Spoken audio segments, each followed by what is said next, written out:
Hey, this is Jelani Stokes, and today on Artist Spotlight, we're going to be talking about that classic rock group, Queen.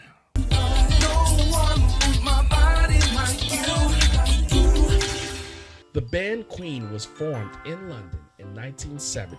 Their classic lineup was Freddie Mercury, Brian May, Roger Taylor, and John Deacon. The band released their debut album in 1973 and first charted in the UK with their second album, Queen 2, in 1974. Sheer heart attack later that year and A Night in the Opera in 1975 brought them international success. The latter featured Bohemian Rhapsody, which stayed at #1 in the UK for 9 weeks and helped popularize the music video format. The band's 1977 album News of the World contained We Will Rock You and We Are the Champions, which have become anthems at sporting events worldwide. By the early 80s, Another One Bites the Dust from the Game became their best-selling single, while their 1981 compilation Greatest Hits album is the best-selling album in the UK and is certified 9 times platinum in the US. Their performance at the 1985 Live Aid concert is ranked among the greatest in rock history by various publications. In 1991, Freddie Mercury unfortunately passed away due to sickness, with John Deacon retiring in 1997. Since 2004, May and Taylor have toured under the Queen Plus name with vocalist Paul Rodgers and Adam Lambert. All right, there you go. Little information on Queen. Now it's time for my 2 cents. The first one we're going to talk about today is the fact that I find Queen to be the perfect definition of musical chameleons.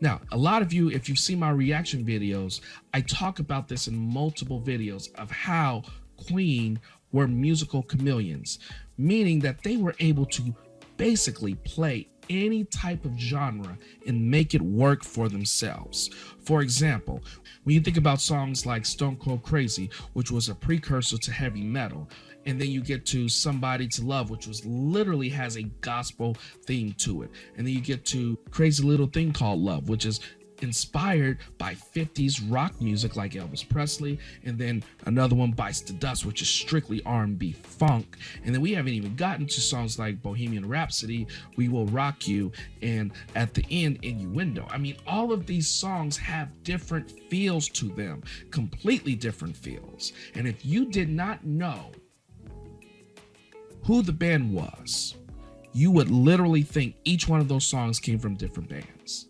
And the fact that they were able to make that work is truly, truly astounding.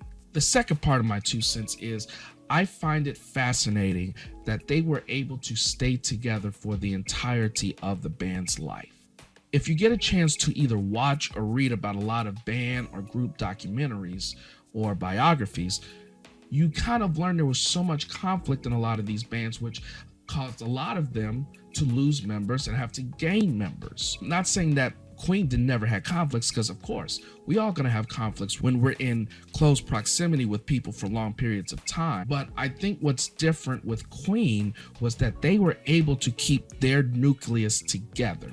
And I honestly think, and this is me speculating in just my personal opinion, they all brought something special to the table in that band that only that individual provide. You can go find another guitar player, you can go find another bass player, but they're not going to bring the same energy, the same kind of, they're not going to bring the same puzzle piece that's going to fit like, Brian May or John Deacon. You're not going to do that. So they understood what they all brought to the table. Because if you think about it, Freddie Mercury was such a phenomenal vocalist. There are a lot of people who could have said Freddie could went solo, put his own band together, and just went and did arena rock and sold out millions and millions of dollars worth of shows, albums, and merchandise. But Freddie knew what the other 3 members of Queen brought to the table. And he knew that when he would bring his songs, his compositions to the band, that they were going to enhance his ideas and make them even better, becoming Queen compositions and Queen songs. So this is something that is very rare in music, where a band stays together, all the original members stay together for the entirety of its existence. And I think it's something that has to be applauded and recognized. All right, it's time for my song choices for Queen. Now remember, these are songs that I personally enjoy, and also if you're someone who's just getting into Queen, these songs kind of give you a brief overview of what I think Queen's about, and some songs to start with if you're interested in getting into Queen. If you've got more suggestions, please put them down in the comments, but without further ado, let's go with the first one. Ladies and gentlemen, that hard rock metal classic, Stone Cold Crazy.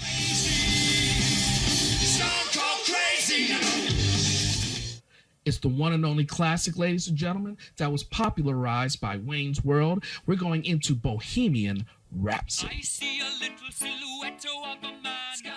The vocals on this are beautiful, and it's one of the reasons it's one of my favorites. Ladies and gentlemen, Somebody to Love.